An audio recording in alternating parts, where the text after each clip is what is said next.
Hello friends, मैं Saket Jain, assistant professor, says school of computer application. आज आप लोगों को नॉर्मलाइजेशन के बारे में बताऊंगा। तो नॉर्मलाइजेशन जानने के पहले सबसे पहले हम देखते हैं कि नॉर्मलाइजेशन क्या है। What is normalization? Normalization process क्या कहलाती है? तो सबसे पहले जैसा मैंने स्लाइड में ये बताया हुआ है, स्लाइड में जो डेफिनेशन है, this is the process which allows you to winnow out redundant data within your database. हम सबसे पहले क्या करते हैं, कोई भी डेटाबेस होता है उसमें हम रिडंडेंसी या डुप्लीकेसी को हम रिमूव करते हैं। क्योंकि क्या होता है कि कोई भी डेटा यदि हमारा डुप्लीकेट होता है या उसमें डुप्लीकेसी होती है, रिडंडेंसी होती है, तो डेटाबेस हमारा डेटाबेस मेमोरी में अननेसेसरी स्पेस ऑक्यूपाई करता है। तो उसकी रिडंडेंसी को हमें रिमूव करना पड़ता है। तो उसके लिए हम क्या करते हैं, नॉर्मलाइजेशन का यूज़ करते हैं। कभी कभी किसी भी टेबल में हमारी मल्टीपल एंट्रीज हो जाती हैं, या फिर क्या होता है कि एक एट्रीब्यूट्स दूसरे एट्रीब्यूट्स पर डिपेंड रहता है, तो वो डिपेंडेंसी भी हमें ख़त्म करना पड़ती है, जिससे उस डिपेंडेंसी, एट्रीब्यूट्स डिपेंडेंसी या फंक्शन डिपेंडेंसी की वजह से डेटाबेस हमारा क्या करता है कि एक हमारा साइकिल क्रिएट करता है, जिसकी वजह से हम डेटाबेस में एक्चुअल एट्रीब्यूट्स को एक्सेस नहीं कर पाते हैं। तो हमें इसके लिए क्या करना पड़ता है कि नॉर्मलाइजेशन की ज़रूरत पड़ती है। तो this involve restructuring the table to successfully meeting higher form of normalization. तो हमें क्या करना पड़ता है कि हमें डेटाबेस को रिस्ट्रक्चर करना पड़ता है, बिना कोई इन्फॉर्मेशन को लॉस्ट किए हुए, या कोई भी इन्फॉर्मेशन हमारी चेंज नहीं होना चाहिए, और हमारा डेटाबेस नॉर्मलाइज हो जाना चाहिए। तो इसके लिए हम क्या देखते हैं, जैसे थर्ड पॉइंट में हमारा बताया हुआ है, a properly normalized database should have the following characteristic: scalar value in each field, absence of redundancy, minimal use of null values, minimal loss of information। ये हमारे क्या है, नॉर्मलाइज डाटाबेस को नॉर्मलाइज करने की कैरेक्टरिस्टिक है। अब हम नेक्स्ट आगे स्लाइड में देखते हैं नॉर्मलाइजेशन के लेवल क्या होते हैं।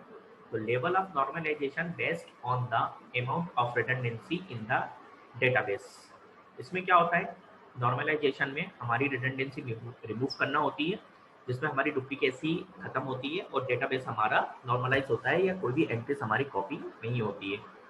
तो नॉर्मलाइजेशन के यहाँ पर क्या होते हैं, बहुत सारे, जैसे बहुत सारे लेवल होते हैं, जैसे ये स्लाइड में बताया गया है। First normal form, second normal form, third normal form, voice Codd normal form, fourth normal form, fifth normal form, domain की नॉर्मल फॉर्म। ये हमारे क्या हैं, ये हमारे 7 टाइप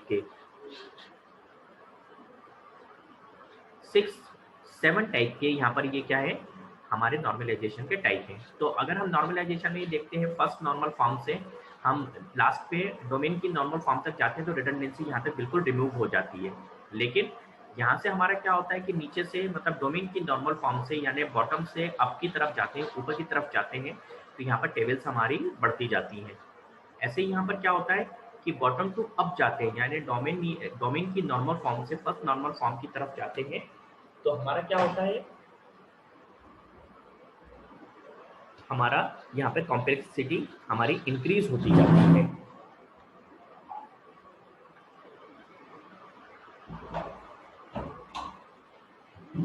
नेक्स्ट आगे स्लाइड में हम देखते हैं लेवल ऑफ नॉर्मलाइजेशन। जैसे हमारा ये सर्कल ओवल के फॉर्म में बताया गया है, जिसमें first normal form, second normal form, third normal form, fourth normal form, fifth normal form, domain की नॉर्मल फॉर्म, ये हमारे नॉर्मलाइजेशन के ये लेवल है।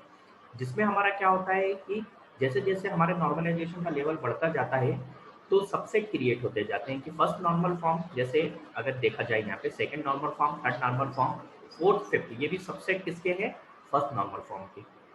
वैसे ही थर्ड नॉर्मल फॉर्म जो है सेकंड नॉर्मल फॉर्म का सबसेट है, fourth normal form third normal form का सबसेट है, fifth normal form fourth normal form का सबसेट है। तो जैसे जैसे लेवल बढ़ता है, यहाँ पर हमारे सबसेट बढ़ते जाते हैं। सबसे पहले अब हम देखते हैं फर्स्ट नॉर्मल फॉर्म क्या होता है। What is first normal form? A table is considered to be in first normal form if all the fields contain only scalar values। जिसमें क्या होता है, जैसे इस टेबल में हम देखते हैं, इस टेबल में हमने सबसे पहले देखा, देखिए अब ये है टेबल, जिसमें ये टेबल जो है फर्स्ट नॉर्मल फॉर्म के फॉर्म में नहीं है। क्यों? क्योंकि फर्स्ट नॉर्मल फॉर्म में सारी जितनी भी एंट्रीज हैं वो हमारी स्केलर वैल्यूज यानी सिंगल एंट्रीज होना चाहिए। अब इस वाले में क्या है, जैसे इस टेबल में देखते हैं ISBN, यहाँ पे टेबल का एट्रीब्यूट है, टाइटल है, ऑथर नेम है, ऑथर फोन है, पब्लिक नेम है, पब्लिक फोन है, प्राइस है। तो अब ISBN में सभी सिंगल एंट्रीज हैं, टाइटल में आपके सिंगल एंट्रीज हैं, ऑथर। लेकिन क्या होता है, ऑथर यहाँ पर ये क्या है, एक बुक के आपके मल्टीपल ऑथर हो सकते हैं और उनका ऑथर फोन, उनका नंबर, मोबाइल नंबर भी अलग अलग होगा। वैसे ही यहाँ पर सेकेंड रो में हम देखते हैं, सेकेंड रो में भी हमारा होता है कि यहाँ पर ये क्या होता है, सेकेंड रो में यहाँ पर ये ISBN नंबर है, ये टाइटल है, ऐसे इसके दो ऑथर हैं और दो मोबाइल नंबर हैं। ठीक है? तो अब इसमें क्या होता है कि हमें अब इसको फर्स्ट नॉर्मल फॉर्म में चेंज करना है। तो जितने भी नंबर आप जिस भी एट्रीब्यूट्स में, जैसे ऑथर नेम में यहाँ पे मल्टीपल ऑथर है, इनको हमें क्या करना पड़ेगा, सिंगल सिंगल रोज के फॉर्म में उनको क्रिएट करना पड़ेगा, सिंगल सिंगल रोज के फॉर्म में एंट्रीज को रखना पड़ेगा। तो इसके लिए हमें नई टेबल क्रिएट करना पड़ेंगे, जिससे हमारी यहाँ पर स्केलर वैल्यूज हमारी क्या है, एक सिंगल सिंगल टेबल में आ जाए। तो अब देखते हैं हम फर्स्ट नॉर्मल फॉर्म में हमारा क्या होता है। फर्स्ट नॉर्मल फॉर्म में place all items date appear in repeating group in a new table.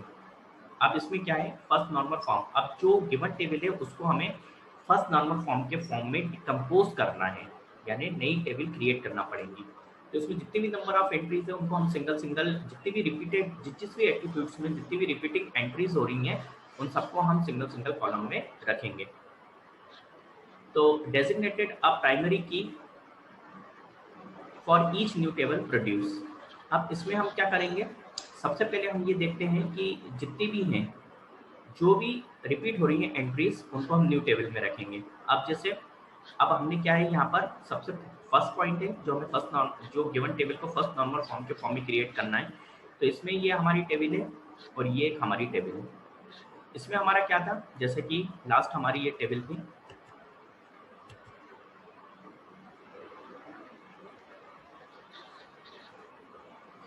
अब ये भी जितनी भी एंट्रीज हैं, अब ये इन सबको हमें अलग अलग टेबल क्रिएट करना पड़ेगी, जिसमें अब हमारा क्या रहेगा, देखिए इसमें ISBN रहेगा, ऑथर नेम और ऑथर फोन, ये रिपीटिंग एंट्री हो रही थी, ये रिपीट हो रही थी, ऑथर नेम ऑथर फोन, इनको हम इसको ISBN, ऑथर नेम और ऑथर फोन, क्योंकि ISBN क्या होता है, हर एक टाइटल का एक एक ISBN क्या होता है, यूनिक नंबर होता है, इसलिए हम उसके अकॉर्डिंग हम क्या करेंगे, यहाँ पर टेबल क्रिएट कर देंगे। तो अब जैसे ISBN, author name, author phone, तो ये ISBN है, हर टाइटल का एक एक, बुक का एक एक ISBN नंबर था, इसको हमने एक कॉलम में रखा। इसमें ऑथर नेम कौन कौन से थे इसमें, जैसे स्लीपी, स्नूपी और ग्रम्पी, इनको हमने अलग अलग रो में इनको इंसर्ट कर दिया है। ऐसे इनके मोबाइल नंबर हमने कर दिए हैं, जैसे इस टेबल में हम देखते हैं। बाकी ये एंट्रीज हमारी रिपीट हो रही हैं, तो यहाँ पर ये दोनों एंट्रीज हैं, इनके ISBN नंबर है, इनके ऑथर नेम है, ऑथर फोन है। ऐसे यहाँ पर ये क्या है, ISBN नंबर है, टाइटल है और ऑथर नंबर है, ऑथर फोन है। तो ऐसे ही यहाँ पर ये यूनिक ISBN नंबर है, ये नंबर जॉयस और ये इसका फ़ोन नंबर, हमने इसको इधर एंटर कर दिया है। ऐसे ही यहाँ पर ये है ISBN नंबर है, ऑथर नेम है, ऑथर फोन है, इसको हम यहाँ पर क्या करेंगे, हम इनकी एंट्रीज को एक टेबल में इसमें सेपरेट रख देंगे। ये है, तो इसमें अब हमारा पर्पस क्या, जो फर्स्ट पॉइंट कहता है, जो फर्स्ट नॉर्मल फॉर्म में हम गिवन टेबल को डिकम्पोज करते हैं या फर्स्ट नॉर्मल फॉर्म के फॉर्म में चेंज करते हैं, तो इसमें जितनी भी रिपीटेड वैल्यूज है उन सबको हम क्या करते हैं, सिंगल सिंगल रोज के फॉर्म में न्यू टेबल क्रिएट करके उसमें हम इंसर्ट कर देते हैं। तो बाकी फिर बची हुई जो एट्रीब्यूट्स होंगी, अब बचे हुए कॉलम्स रहेंगे, उसमें हम दूसरी टेबल में रख देंगे, जैसे ISBN, title, publisher name, publisher phone और प्राइस, इन सबको हम क्या करेंगे, इनको भी एक एक हम अलग अलग टेबल में रख देंगे। तो इसमें अब हमारा क्या, ये तो सारी हमारी जो भी एंट्रीज थी, ये हमारी सिंगल सिंगल एंट्रीज थी, जैसे ये ISBN नंबर है, टाइटल है, पब्लिशर फोन है, पब्लिशर नेम है, पब्लिशर फोन है और प्राइस है, इसको हमने एक अलग टेबल में रख दिया। इसके बाद इसको इस फील्ड को इनको अलग अलग रख दिया, इसको इस थर्ड नंबर की एंट्रीज को, टाइटल को और पब्लिशर नेम को, पब्लिशर फोन को, प्राइस को अलग रख दिया, ये अलग। तो इस टाइप से क्या है कि अब हमारी यहाँ पर ये क्या दो टेबल क्रिएट हो चुकी हैं। हमारी क्या है यहाँ पर ये हमारी दो टेबल क्रिएट हो चुकी हैं, जिसमें हर एक टेबल में हमारी स्केलर वैल्यूज यानी सिंगल सिंगल वैल्यूज है। इसके बाद सेकंड पॉइंट क्या कहता है, designated a primary key for each new table produce. अब यहाँ पर क्या करना पड़ेगा, हर एक टेबल में जितने भी नंबर ऑफ टेबल हमारी क्रिएट होंगे उसमें एक प्राइमरी की हम यहाँ पर क्या करेंगे, डेजिग्नेट करेंगे। जैसे ISBN इस फर्स्ट नंबर के टेबल में एक ISBN ये प्राइमरी नंबर है, वैसे यहाँ पर ये प्राइमरी नंबर यहाँ पर ये क्या है, ये भी हमारा इस वाली टेबल में ISBN एक प्राइमरी नंबर है। Duplicate in the new table the primary key of the table from which the repeating group was extracted or vice versa। तो इस टाइप से हम क्या है कि हर एक टेबल में एक प्राइमरी की डेजिग्नेट करेंगे और इसको जो गिवन टेबल है उसको फर्स्ट नॉर्मल फॉर्म के फॉर्म में चेंज करेंगे। तो ये हमारा क्या है, ये फर्स्ट नॉर्मल फॉर्म के फॉर्म में चेंज हो चुका है। इसके बाद नॉर्मलाइजेशन में हम देखते हैं फंक्शनल डिपेंडेंसी। ये बहुत ही इंपॉर्टेंट चीज है। फंक्शनल डिपेंडेंसी क्या होती है, if one set of attributes in a table determines another set of attributes, then the second set of attributes is said to be functionally dependent on the first set of attributes। तो ये table है यहाँ पर जिसमें ISBN एक आपका attribute है, title एक एट्रीब्यूट है, प्राइस है। तो इसमें क्या बताया गया है कि एक एट्रीब्यूट आपके दूसरे एट्रीब्यूट पर डिपेंड करता है। अब इस टेबल की स्कीम को हम देखते हैं जिसमें ISBN, टाइटल, प्राइस ये हमारी क्या है, ये एट्रीब्यूट्स इस टेबल के। तो फंक्शनल डिपेंडेंसी क्या होगी, इसमें टाइटल भी ISBN पर डिपेंड करेगा और प्राइस भी ISBN पर डिपेंड करेगा। तो ये क्या कर रहा है कि टाइटल की वैल्यू आपके ISBN पर डिपेंड कर रही है, प्राइस की वैल्यू आपकी ISBN पर डिपेंड कर रही है। तो अब यहाँ पर ये क्या है, इस टाइप से अब ये फंक्शनल डिपेंडेंसी है कि एक एट्रीब्यूट की वैल्यू दूसरी एट्रीब्यूट पर डिपेंड करे तो फंक्शनल डिपेंडेंसी होगा। इसके बाद हम एग्जांपल 2 देखते हैं। यहाँ पर एग्जांपल 2 में हमारा क्या होगा, इस टेबल को देखते हैं, इस टेबल की स्कीम को देखते हैं जिसमें publisher ID, publisher name, publisher phone, ये तीन एट्रीब्यूट्स हैं, टेबल के स्कीम है। इसके बाद ये फंक्शनल डिपेंडेंसी है, तो पब्लिशर का जो फोन है वो पब्लिशर के आईडी पर डिपेंड करेगा, पब्लिशर का नेम है पब्लिशर की आईडी पर डिपेंड करेगा। तो पब्लिशर की आईडी पर ये अब आपके क्या कर रहे हैं, ये दोनों आपके डिपेंड कर रहे हैं, तो ये आपकी फंक्शनल डिपेंडेंसी कहलाएगी। पब्लिशर की आईडी जो है, पब्लिशर की आईडी पर डिपेंड कर रहे हैं पब्लिशर का नेम और पब्लिशर का फोन, आईडी इसमें मस्ट है। इसके बाद एग्जांपल 3 में हम देखते हैं ये फंक्शनल डिपेंडेंसी, क्योंकि आगे हम नॉर्मलाइजेशन पढ़ेंगे तो फंक्शनल डिपेंडेंसी का मेन रोल है। जहाँ पर फंक्शनल डिपेंडेंसी होती है जिस टेबल में, हम वहाँ पर उस डिपेंडेंसी को ब्रेक कर देते हैं, तभी हमारे क्या होता है, डेटाबेस हमारा नॉर्मलाइज होता है और कोई भी वैल्यूज उसमें रिपीट नहीं होती है। इस वाली एंट्री में, इस वाली टेबल में हम देखते हैं इसमें क्या क्या एट्रीब्यूट्स हैं, ऑथर आईडी है, ऑथर नेम है, ऑथर फोन है। फंक्शनल डिपेंडेंसी में ऑथर फोन जो है ऑथर आईडी पर डिपेंड करेगा, ऑथर का नेम जो है ऑथर आईडी पर डिपेंड करेगा और ऑथर आईडी जो है वो ऑथर के नेम और ऑथर पर फोन पर डिपेंड करेगा। तो एक एट्रीब्यूट दूसरे पर डिपेंड होता है तो इसको हम बोलते हैं फंक्शनल डिपेंडेंसी। जैसे फंक्शनल डिपेंडेंसी के ये एग्जांपल बताए गए हैं यहाँ पर, ये database to track review a paper submitted to an academic conference. अब हम डेटाबेस हम यहाँ पर क्रिएट कर रहे हैं जिसमें हमारा क्या होता है कि एक एकेडमिक कॉन्फ्रेंस में एक हमारे जो ऑथर्स हैं वो पेपर सबमिट करते हैं, तो उनके क्या है अलग अलग प्रोसेस होती है, सबमिशन से लेकर उनके पब्लिश होने तक उसमें जो भी प्रोसेस होती है, तो उसके रिगार्ड में हम अलग अलग टेबल यहाँ पे क्रिएट करते हैं, तो फंक्शनल डिपेंडेंसी हम बताते हैं। Prospective author submit prepares for review and possible acceptance in the published conference proceeding, details of entities। अब इसमें क्या होगा, author information includes a unique author number, a name, a mailing address and a unique optional email address। अब author information में क्या क्या include होता है, एक ऑथर का नंबर होता है, उसका नाम होता है, उसका मेल होता है, ईमेल आईडी होता है और उसका एक यूनिक मेल आईडी भी हो सकता है, ये अपना ऑप्शनल रहता है। सेकंड पॉइंट में क्या बताया जा रहा है, paper information includes the primary author. Paper जो भी पब्लिश होता है उसमें प्राइमरी ऑथर की इंफॉर्मेशन होती है, उसका पेपर का नंबर रहता है, पेपर का टाइटल रहता है, पेपर का एब्स्ट्रैक्ट रहता है और रिव्यू स्टेटस होता है, पेंडिंग, एक्सेप्टेड और रिजेक्टेड। इसके बाद थर्ड पॉइंट में reviewer information includes the reviewer number. अब जो भी पेपर हमारा पब्लिश होता है तो पब्लिश होने के पहले से वो रिव्यू होता है कि उसमें कुछ ड्रॉबैक्स तो नहीं है, उसमें कुछ कमी तो नहीं है। तो रिव्यूअर क्या करता है कि अगर पेपर ओके होता है तो पब्लिश करने के लिए उसको सेंड कर देता है, पब्लिश करने के लिए उसको परमिट कर देता है, या फिर उसमें जो भी लैकिंग होती है तो ऑथर को बताता है, ऑथर उसके रिगार्ड में उन लैकिंग को रिमूव करता है। तो reviewer information includes the reviewer number, इसमें रिव्यूअर नंबर रहता है, रिव्यूअर का नाम रहता है, उसका एड्रेस होता है और उसका optional unique optional email ID भी हो सकता है। इसके बाद अ completed review includes the reviewer number, the date, the paper number, comments to the author, comments to the program, chairperson and rating, overall originally correctness, style and clarity। Functional dependency ये बताया गया है जिसमें आपका ऑथर का name, author का mail ID, author address, ये सब डिपेंड करेंगे ऑथर नंबर पे, और ऑथर का नंबर जो है वो ऑथर के मेल पर डिपेंड करेगा। इसके बाद primary author number, title, abstract, status, ये चार जो एट्रीब्यूट्स हैं फील्ड है ये डिपेंड करेंगे पेपर नंबर पर। Reviewer name, review email, review address, ये तीन फील्ड जो है और वो रिव्यूअर के नंबर पर डिपेंड करेंगी, और रिव्यूअर का जो नंबर है रिव्यूअर के मेल पर डिपेंड करेगा।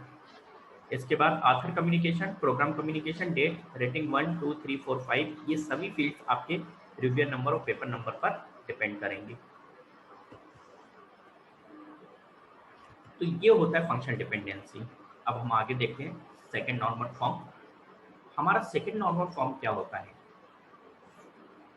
जैसे हमारा फर्स्ट नॉर्मल फॉर्म कंप्लीट होता है, रिडंडेंसी रिमूव करने के लिए हम सेकंड नॉर्मल फॉर्म पर जाते हैं। लेकिन अब सेकंड नॉर्मल फॉर्म में क्या होना चाहिए, इसके लिए क्या क्या कंडीशन होना चाहिए। तो अब इसमें क्या है, for a table to be in second normal form there are two requirements. Database आपका फर्स्ट नॉर्मल फॉर्म के फॉर्म में होना चाहिए, और जितने भी all non key attributes in the table must be functionally dependent on the entire key. जितने भी आपके नॉन की एट्रीब्यूट्स हैं वो आपके प्राइमरी की पर डिपेंड होना चाहिए। Remember that we are dealing with non key attributes. हम की एट्रीब्यूट्स जैसे कैंडिडेट की, सुपर की, प्राइमरी की, फॉरेन की, ये सारे हमारे किसी भी टेबल में एट्रीब्यूट्स हो सकते हैं। इसके अलावा जो भी एट्रीब्यूट्स होंगे वो हमारे नॉन की एट्रीब्यूट्स कहलाएंगे। जैसे हम इस एग्जांपल में देखते हैं, यहाँ पर हम स्कीम देख रहे हैं जिसमें हमारा क्या होगा, इस स्कीम में टाइटल होगा, पब्लिशर आईडी होगा, ऑथर आईडी होगा, प्राइस होगा, ऑथर एड्रेस। ये हमारी एक टेबल के एट्रीब्यूट्स हैं जिसमें हमारा क्या होगा, टाइटल, पब्लिशर आईडी और ऑथर आईडी, ये तीनों डिपेंड करेंगे हमारे इस पर। ये इनको हम नॉमिनेट करेंगे एक की के फॉर्म में। ये हमारे की हो सकते हैं, जैसे कि किसी भी बुक का टाइटल एक ही होगा, पब्लिशर आईडी एक होगा, ऑथर आईडी एक होगा। प्राइस जो है वो इन तीनों पर डिपेंड करेगा, यानी प्राइस, पब्लिशर आईडी और ऑथर आईडी पर। ऑथर का एड्रेस जो है ऑथर के आईडी पर डिपेंड करेगा, इसलिए ऑथर का एड्रेस क्या होगा, नॉन की एट्रीब्यूट्स होगा। Author attend doesn't belong to a key, तो ये आपका क्या होगा, नॉन की एट्रीब्यूट्स होगा। तो नॉन की एट्रीब्यूट्स आपका प्राइमरी की पर आपका डिपेंडेंट होना चाहिए। अब हमें इसको जब भी हम इस टेबल को, जो भी हमारी फर्स्ट नॉर्मल फॉर्म की टेबल है जो सेकंड नॉर्मल फॉर्म में हमें मिलेंगी, तो उसमें नॉन की एट्रीब्यूट्स को हमें क्या करना पड़ेगा, एक प्राइमरी की के साथ एसोसिएट करना पड़ेगा। Author address functionally depends on author ID which is the subset of a key. Author का एड्रेस जो है फंक्शनली डिपेंड करेगा ऑथर आईडी पर, which is a subset of key, जो कि क्या होगा, की का सबसेट होगा।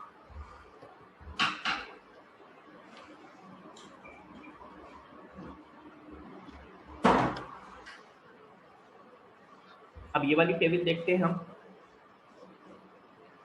ये वाली टेबल देखते हैं। इसमें भी अब हमारा क्या होगा, इस टेबल में, इसमें एट्रीब्यूट्स हमारे क्या क्या हैं, city, street, house number, house colour, city population, ये है हमारा, ये हमारे एट्रीब्यूट्स हैं।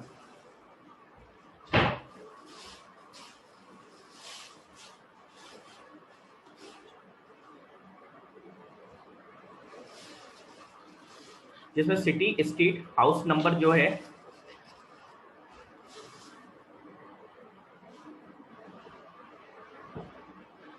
सिटी, स्ट्रीट, हाउस नंबर है, ये कीज होंगी क्योंकि सिटी का नाम भी यूनिक होगा, स्ट्रीट का नाम भी और हाउस नंबर भी, हर एक एक का ये यूनिक होता है।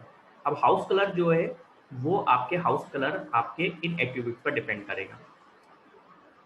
ऐसे सिटी की पॉपुलेशन जो है सिटी पर डिपेंड करेगी, तो सिटी पॉपुलेशन जो है वो कोई भी की पर डिपेंड नहीं करेगी। ये मतलब सिटी पॉपुलेशन जो है वो कोई भी की नहीं होगी, सिटी पॉपुलेशन सिटी पर डिपेंड रहेगी। City population is functionally dependent on the city which is a proper subset of the key. City population जो है वो डिपेंड करेगी सिटी पर, और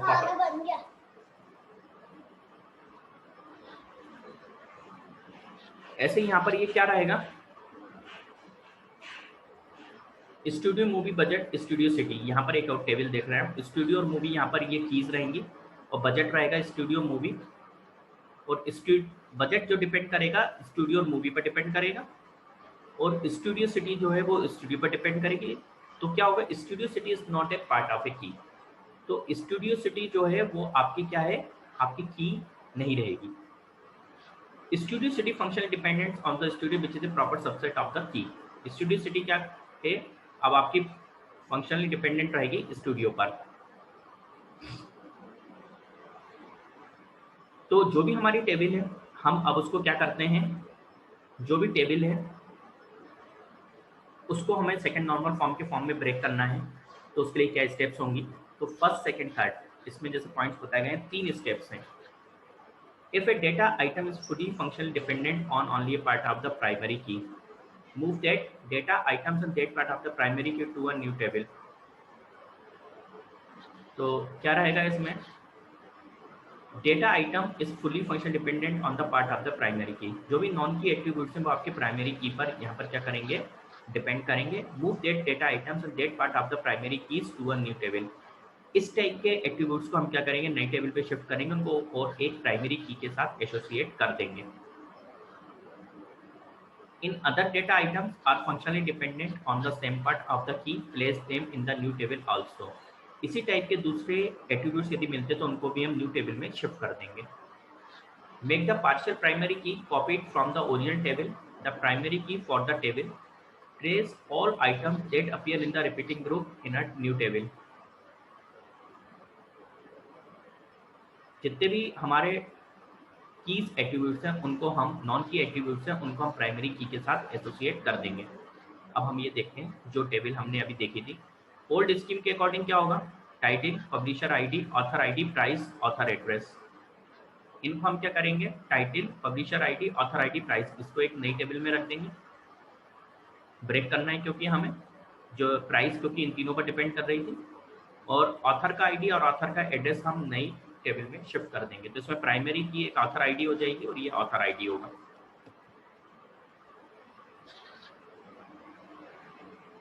ऐसे क्या होगा, सेकंड नॉर्मल फॉर्म अगर हम देखते हैं जिसमें हमारी ओल्ड स्कीम है studio movie budget studio city, जिसमें हमारा क्या होगा, मूवी, स्टूडियो, मूवी और बजट, जो भी हमने देखा था बजट क्या था, मूवी और स्टूडियो पर डिपेंड कर रहा था। तो हमने क्या किया, इसको नई टेबल में शिफ्ट कर दिया और स्टूडियो सिटी को एक नई टेबल में शिफ्ट कर दिया।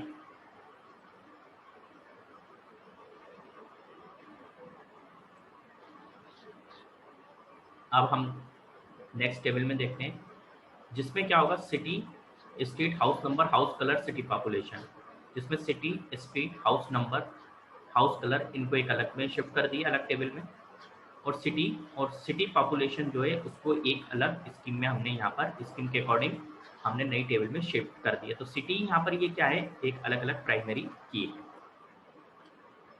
तो इस टाइप से हमारा क्या है कि हमारा जो डेटाबेस है जिसमें हमारे फंक्शनली डिपेंडेंट होते हैं एट्रीब्यूट्स नॉन की, उनको हम नई टेबल में शिफ्ट कर देते हैं।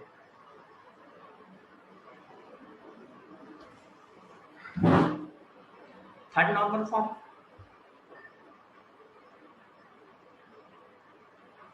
थर्ड नॉर्मल फॉर्म हम देखते हैं जिसमें हमारा क्या होता है, डेटा यदि सेकंड नॉर्मल फॉर्म से नॉर्मलाइज्ड होता है तो हम उसको थर्ड नॉर्मल फॉर्म में हम उसको नॉर्मलाइज करते हैं। तो this form dictates that all non key attributes of a table must be functionally dependent on a candidate key, that is there can be no interdependence among new key attributes. तो इसमें हमारा क्या होता है कि नॉन की attribute से वो एक दूसरे पर इंटरडिपेंड नहीं रहते हैं इसमें। तो for a table to be in third normal form there are two requirements, the table should be second normal form, second हमारा टेबल जो हमारा है वो सेकंड नॉर्मल फॉर्म में होना चाहिए। No attributes is transitively dependent on the primary key, कोई भी एट्रीब्यूट्स हमारा ट्रांजिटिव डिपेंड नहीं होना चाहिए। ट्रांजिटिव डिपेंडेंट का क्या मतलब है, जिसमें x टेंस टू y, यानी कि y की वैल्यू x पर डिपेंड करेगी, y टेंस टू z, तो z की वैल्यू y पर डिपेंड करेगी, तो z की वैल्यू x पर डिपेंड करती है, तो ये ट्रांजिटिव डिपेंडेंट कहलाता है। तो ट्रांजिटिवली डिपेंडेंसी को हमें यहाँ पर ये क्या करना पड़ता है, हमें ब्रेक करना पड़ता है। तो हम सबसे पहले इस टेबल में देखते हैं कि यहाँ पर हमारे कौन कौन से एट्रीब्यूट्स हैं और कौन कौन से एट्रीब्यूट्स हमारे ट्रांजिटिव डिपेंडेंट है, उनको हम ब्रेक करके नई टेबल में शिफ्ट करेंगे और थर्ड नॉर्मल फॉर्म के फॉर्म में उसको एक्सप्रेस करेंगे।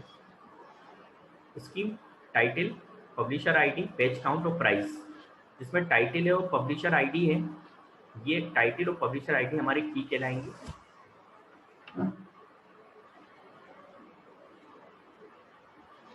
ये इनको हमने की डेजिग्नेट किया है।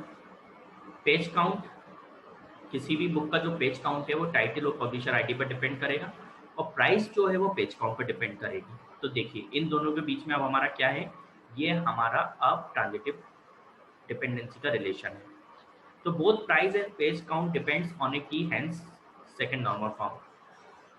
प्राइस और पेज काउंट दोनों क्या कर रहे हैं, प्राइस हमारा पेज काउंट पर डिपेंड कर रहा है तो सेकंड नॉर्मल फॉर्म के फॉर्म में है, और यहाँ पर ये क्या है, title publisher ID, page count जो है टाइटल पब्लिशर आईडी पर डिपेंड कर रहा है, और प्राइस जो है वो पेज काउंट पर डिपेंड कर रहा है। तो इसमें अब हमारा क्या होगा कि प्राइस जो है टाइटल पब्लिशर आईडी पर डिपेंड रहेगी, तो ये हमारा क्या कहलाएगा, थर्ड नॉर्मल फॉर्म। ऐसे नेक्स्ट टेबल में हम देखते हैं, यहाँ पर इस टेबल में एट्रीब्यूट्स क्या है, स्टूडियो, स्टूडियो सिटी और सिटी टेम्प। जिसमें स्टूडियो हमारी प्राइमरी की है, स्टूडियो सिटी हमारी स्टूडियो पर डिपेंड करेगी, सिटी टेम्प जो है स्टूडियो सिटी पर डिपेंड करेगा, और सिटी टेम्प जो है स्टूडियो पर डिपेंड करेगा। तो both studio city city temp depend on the entire की, हैंस यानी स्टूडियो सिटी और सिटी टेम्प ये हमारी ये क्या है, स्टूडियो स्टूडियो सिटी पर डिपेंड कर रहे हैं, तो ये हमारा सेकंड नॉर्मल फॉर्म के फॉर्म में, लेकिन साथ में ये हमारा ट्रांजिटिव डिपेंडेंट भी है। तो city temp transitively depends on the studio, hence violates third normal form. इसके बाद हम इसमें देखते हैं थर्ड नॉर्मल फॉर्म में, बिल्डिंग आईडी, कॉन्ट्रैक्टर है, फी है, ये तीन एट्रीब्यूट्स है, बिल्डिंग आईडी, कॉन्ट्रैक्टर और फी। बिल्डिंग आईडी जो है वो प्राइमरी की है, हर एक बिल्डिंग का एक अलग यूनिक नंबर दिया जाएगा तो वो हमारी प्राइमरी की है। कॉन्ट्रैक्टर जो है वो बिल्डिंग आईडी पर डिपेंड है, कॉन्ट्रैक्टर हर एक कॉन्ट्रैक्टर को बिल्डिंग आईडी के अकॉर्डिंग यहाँ पे डेजिग्नेट किया जाता है। फी जो है वो कॉन्ट्रैक्टर पे डिपेंड करेगी, फी जो है बिल्डिंग आईडी पर डिपेंड करेगी। तो fee transitively depends on the building ID, जो फी जो है वो आपकी डिपेंड करेगी कॉन्ट्रैक्टर और बिल्डिंग आईडी पर। Both contractor fee depends on the entire की, हेंस सेकंड नॉर्मल फॉर्म। अब हम आगे देखते हैं थर्ड नॉर्मल फॉर्म में जो ये टेबल है इनको थर्ड नॉर्मल फॉर्म के फॉर्म में हम ब्रेक करते हैं, जहाँ जहाँ पर भी जो भी हमारी ट्रांजिटिव डिपेंडेंसी होगी उसको हम रिमूव करेंगे।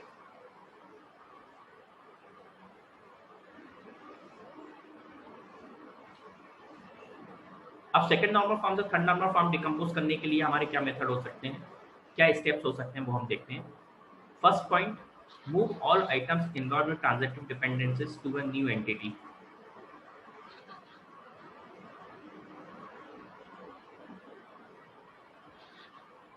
जितने भी हैं, move all items involve in transitive dependencies to a new entity. जो भी ट्रांजिटिव डिपेंडेंसी रिलेशन है उनको हम न्यू एंटिटी के फॉर्म में हम उसको एक्सप्रेस करते हैं। Identify primary key for the new entity. New entity को प्राइमरी की के फॉर्म में हम एक्सप्रेस करते हैं। Place the primary key for the new entity as a foreign key on the original entity.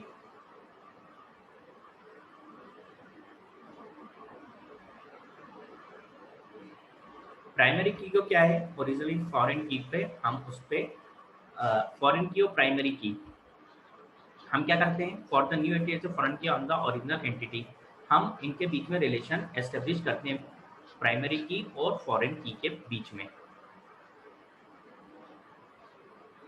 अब जैसे इसमें हम देखेंगे ओल्ड स्कीम है, यहाँ पर title, publisher ID, page count और प्राइस। तो पब्लिशर आईडी, पेज काउंट और प्राइस, इनको हम एक अलग क्या करेंगे, एक अलग टेबल में रखेंगे। ऐसे title, publisher ID, page count, इसको हम एक अलग टेबल में रखेंगे।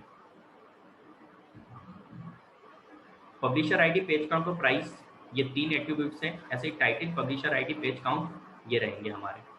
तो हम क्या कर रहे हैं, यहाँ पर ट्रांजिटिव डिपेंडेंसी को हम ब्रेक कर रहे हैं। पब्लिशर आईडी यहाँ पर ये क्या होगी, पब्लिशर आईडी यहाँ पर हमारी प्राइमरी की फॉरेन की होगी, मतलब की एट्रीब्यूट्स होंगे। तो अब हमारी ये टीम जो है वो हमारी नॉर्मल फॉर्म में, थर्ड नॉर्मल फॉर्म में एक्सप्रेस हो चुकी है या थर्ड नॉर्मल फॉर्म में चेंज हो चुकी है। अब इसके बाद studio, studio city, city temp ये है, जिसमें अब हमारा क्या था, स्टूडियो, स्टूडियो सिटी को हमने एक टेबल में, हमने एक एट्रीब्यूट्स हैं एक टेबल में रख लिया है। ऐसे स्टूडियो सिटी, सिटी टेम्प को हमने एक टेबल में यहाँ पर रख लिया है।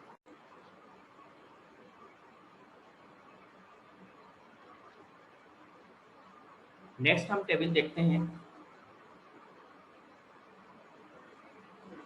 बिल्डिंग कॉन्ट्रैक्टर ऑफ फी। तो बिल्डिंग आईडी कॉन्ट्रैक्टर जो है, यहाँ पर हम बिल्डिंग आईडी कॉन्ट्रैक्टर, जिसमें ये दोनों हमारी प्राइमरी की थी, इनको एक टेबल में रखते हैं और कॉन्ट्रैक्टर फी को हम यहाँ पर एक टेबल में रखते हैं। तो इस टाइप से ये हमारा क्या है, जो जिसमें क्या है, जो ट्रांजिटिव कॉन्ट्रैक्टर इसमें यहाँ पर ये क्या है, प्राइमरी की है। तो एक का रेफरेंस हम दूसरे में यूज करेंगे, ये यहाँ पर प्राइमरी की होगा और ये यहाँ पर ये स्टेबिलिटी प्राइमरी की है, तो इसका रेफरेंस हम इसमें यूज करेंगे तो फॉरेन की होगा। तो इस टाइप से हम क्या करते हैं कि हम बिल्डिंग आईडी कॉन्ट्रैक्टर देखेंगे, फिर नेक्स्ट लेवल पे जाएंगे कॉन्ट्रैक्टर से उसकी फी देखेंगे।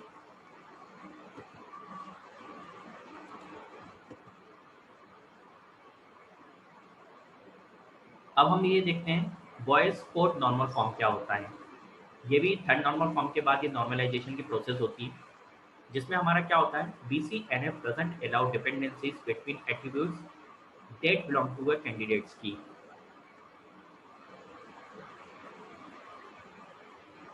जिसमें क्या होगा, doesn't allow dependency between attributes, ये एट्रीब्यूट्स में क्या करेगा, डिपेंडेंसी अलाउ नहीं करेगा that belong to a candidate key. BCNF is a refinement of the third normal form in which it drops the restriction of a non-key attributes from the third normal form. Third point में क्या है, third normal form and BCNF are not same if the following conditions are true. The table has two or more candidates की, एक ही table में यदि एक और एक से ज्यादा कैंडिडेट्स की हैं, at least two of the candidates key are composed of more than one attributes. The keys are not disjoint, keys आपके disjoint नहीं होना चाहिए, that is the composite candidates key share some attributes.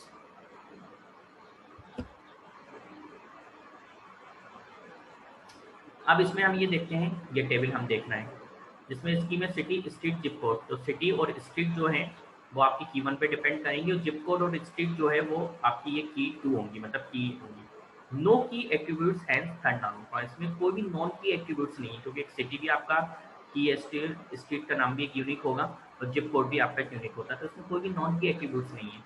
तो zip code जो है वो आपका city और स्ट्रीट दोनों पर डिपेंड करेगा और सिटी जो है वो जिप कोड पर डिपेंड करेगा। तो डिपेंडेंसी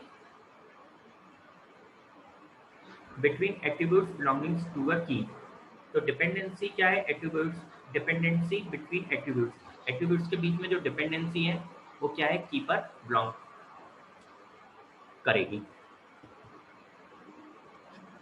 ऐसे यहाँ पर हम देखते हैं वॉइस कोड नॉर्मल फॉर्म में BCNF में इस टेबल के एट्रीब्यूट्स को देखते हैं। Movie title, movie ID, person name, role और पेमेंट।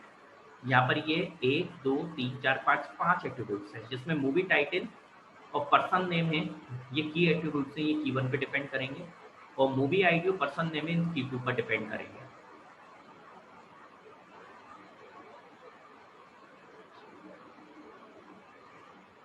अब both role and payment functionally dependent on both candidates key this third normal form. ये आपका क्या थर्ड नॉर्मल फॉर्म के फॉर्म में होगा, क्योंकि यहाँ पर क्या होगा, रोल, पर्सन नेम और पेमेंट फंक्शनली, ठीक है। यानी कि रोल और पेमेंट ये जो है आपका क्या करेगा, आपका एक दूसरे पे डिपेंड करेगा, तो ये आपका थर्ड नॉर्मल फॉर्म में होगा। और मूवी टाइटल जो है मूवी आईडी पर डिपेंड करेगा। तो dependency between movie ID and movie title violets BCNF। तो ये जो है मूवी आईडी मूवी टाइटल जो है वो BCNF पे डिपेंड करेगी। ऐसे यहाँ पर ये क्या होगा, क्लाइंट प्रॉब्लम कंसल्टेंट, यहाँ पर ये एट्रीब्यूट्स हैं जिसमें क्लाइंट और प्रॉब्लम जो है आपके ये कीज है, और क्लाइंट और कंसल्टेंट यहाँ पे आपके की है, यहाँ पे कोई भी नॉन की एट्रीब्यूट्स नहीं है। तो कंसल्टेंट जो है वो क्लाइंट और प्रॉब्लम पर डिपेंड करेगा, और प्रॉब्लम जो है क्लाइंट और कंसल्टेंट पे डिपेंड करेगी। तो dependency between attributes belongs to a key violates BCNF। तो ये BCNF के फॉर्म में इसको हम ब्रेक करते हैं। क्या करना पड़ेगा, इसकी स्टेप्स आप देखिए। BCNF decomposition, place the two candidate primary की इन सेपरेट एंटिटीज। जो अलग दो एक या एक से ज़्यादा कैंडिडेट्स की उनको हम अलग अलग सेपरेट टेबल में पुट करते हैं। Place each of the remaining data items in one of the resulting entities according to its dependency on the primary key।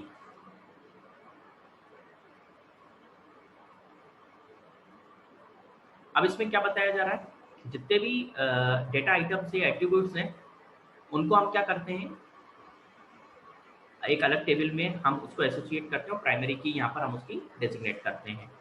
तो सबसे पहले सिटी स्ट्रीट जिप कोड देखते हैं। तो जिप कोड और स्ट्रीट है, हम इसको न्यू स्कीम में हम उसको नई टेबल में रखेंगे, और सिटी और स्ट्रीट को हम नई टेबल में रखेंगे।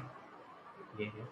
अब लॉस ऑफ रिलेशन क्या है, सिटी और जिप कोड, यहाँ पर क्या है कि उसमें रिलेशन हमारा सिटी और जिप कोड हमारा क्या लॉस हो रहा है, तो हम उसको क्या करेंगे, न्यू स्कीम हम लॉन्च करेंगे अब इसमें, जिसमें जिप कोड और स्ट्रीट और जिप कोड और सिटी, इसको हम नई स्कीम में, हम नई टेबल में हम इन एट्रीब्यूट्स को हम एसोसिएट कर देंगे।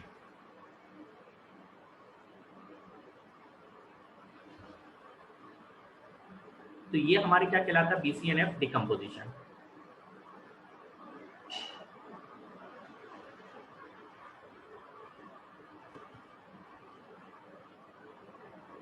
अब डिकम्पोजिशन, लॉस ऑफ इंफॉर्मेशन, इसको हम देखते हैं। लॉस ऑफ इंफॉर्मेशन क्या होता है कि कोई भी एट्रीब्यूट्स है तो उसको यदि हम नई टेबल में एसोसिएट नहीं करते तो लॉस ऑफ इंफॉर्मेशन होता है। तो नॉर्मलाइजेशन का हमारा पर्पस ये होना चाहिए कि कोई भी इंफॉर्मेशन हमारी लॉस नहीं होना चाहिए। If A decomposition doesn't cause any loss of information it is called a lossless decomposition. हमारा डिकम्पोजिशन क्या है कि कोई भी बिना कोई इंफॉर्मेशन को लॉस किए हुए उनका टेबल का डिकम्पोजिशन होता है, तो उसको लॉसलेस डिकम्पोजिशन बोलते हैं। If a decomposition doesn't cause any dependencies to be lost, it is called dependency preserving decomposition। बिना लॉस किए हुए कोई भी इंफॉर्मेशन को हम डिकम्पोज करते, नॉर्मलाइज करते हैं, तो वो क्या कहलाती है, हमारी dependency preserving decomposition. Any table scheme can be decompose in a lossless way into collection of smaller schemes that are in BCNF form. However, the dependency preservation is not guaranteed.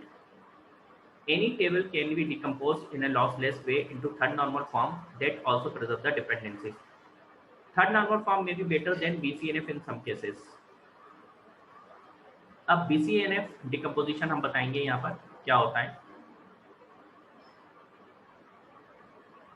Movie title, movie ID, person name, role और payment, ये है। New scheme में हमने क्या किया, movie ID, person name, role और payment को एक टेबल में रख दिया, और मूवी टाइटल और पर्सन नेम को एक टेबल में रख दिया। लॉस ऑफ रिलेशन क्या होगा, मूवी टाइटल जो है वो मूवी आईडी को हम एसोसिएट कर रहे हैं। न्यू स्कीम में हमारा क्या होगा, यहाँ पर ये movie ID, person name, role और पेमेंट को एक में रखेंगे और मूवी आईडी और मूवी टाइटल को एक में रखेंगे। We got the movie ID movie title relationship back, तो इनके बीच में हमारा क्या है, एक नया हमारा रिलेशनशिप वापस मिल गया, यानी हमने इंफॉर्मेशन को लॉस किए बिना या उसको इंफॉर्मेशन को खोए हुए हमने रिलेशन एस्टेब्लिश किया, तो इसको हम बोलते हैं BCNF रिलेशनशिप। ऐसे ही यहाँ पर ये क्लाइंट प्रॉब्लम कंसल्टेंट, क्लाइंट और कंसल्टेंट को एक टेबल में रखेंगे, क्लाइंट और प्रॉब्लम को एक टेबल में रखेंगे।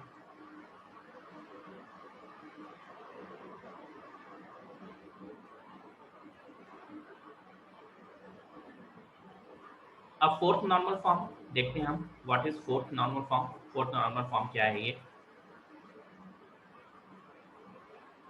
Fourth normal form eliminates dependent many to one relationship between columns. एक से ज्यादा many to one relationship between columns, एक कॉलम की बहुत सारे कॉलम से रिलेशनशिप होती है तो उसको एलिमिनेट करता है। वैसे क्या होता है, to be in normal fourth normal form a relation must first be in a Boyce normal form, Boyce fourth normal form, यानी फोर्थ नॉर्मल फॉर्म में आपको डिकम्पोज करने के पहले या डेटाबेस को फोर्थ नॉर्मल फॉर्म में चेंज करने के पहले ये जरूरी कि वॉइस फोर्थ नॉर्मल फॉर्म के फॉर्म में होना चाहिए। A given relationship may not contain more than one multi-valued attributes। उसमें हमारा क्या है, उस रिलेशनशिप में हमारा क्या है कि वन मल्टी वैल्यूड एट्रीब्यूट्स, यानी कि एक से ज़्यादा एट्रीब्यूट्स नहीं होना चाहिए। अब इसमें हमारा क्या है, movie name, screening city, gender. अब नेक्स्ट वाले में हम इसमें देखते हैं हम एग्जांपल में, और मूवी नेम, स्क्रीनिंग सिटी और जेंडर ये है। तो इसमें अब हमारा क्या है, ये स्कीम में movie name, screening city, gender ये हमारी टेबल है, इसमें प्राइमरी की है, तीनों ही प्राइमरी की है। All columns are a part of only candidates key, hence Boyce Codd normal form.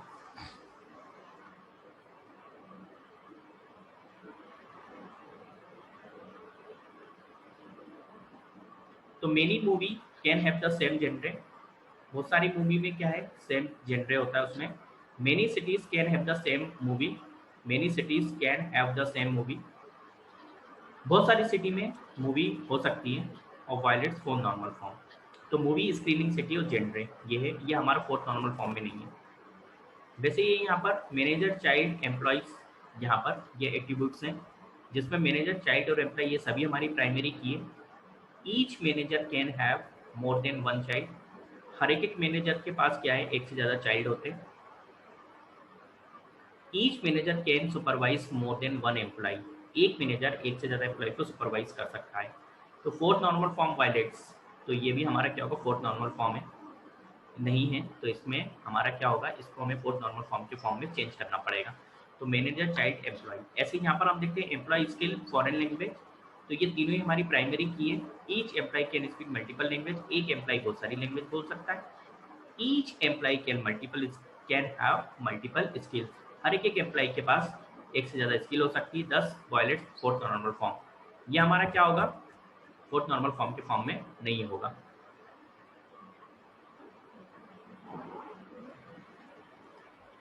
अब क्या होगा,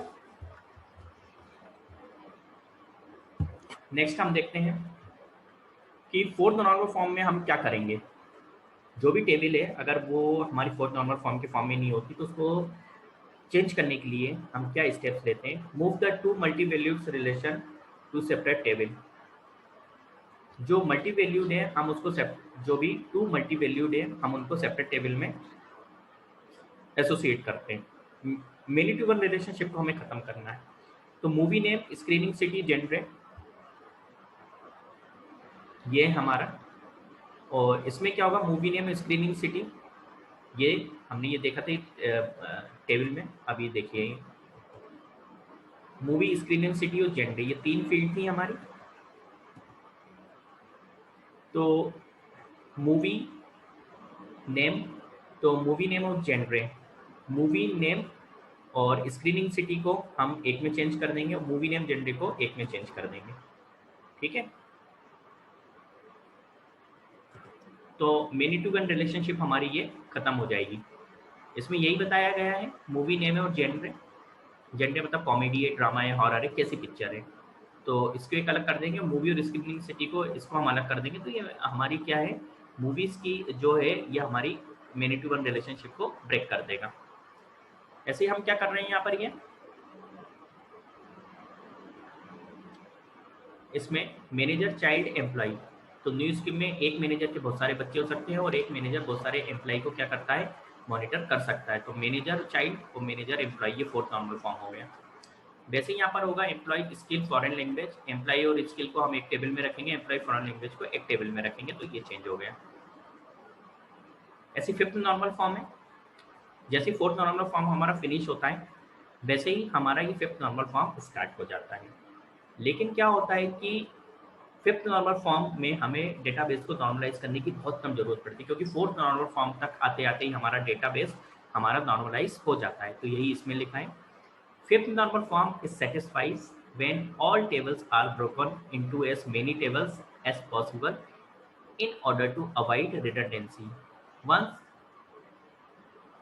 it is in fifth normal form, it cannot be broken into smaller relation without changing the facts or the meaning.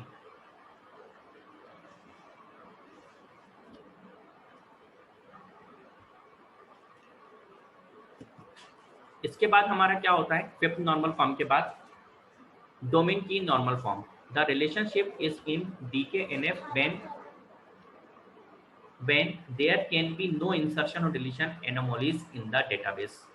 तो domain की normal form में क्या होता है कि इसमें डेटाबेस में कोई भी इंसर्शन डिलीशन नहीं होता है, तो डोमेन की नॉर्मल फॉर्म होता है। तो ये सारे थे नॉर्मल फॉर्म के टाइप्स। इससे हमारा डेटाबेस नॉर्मलाइज हो जाता है और डेटाबेस में कोई भी रिडंडेंसी नहीं होती है। Okay, thanks.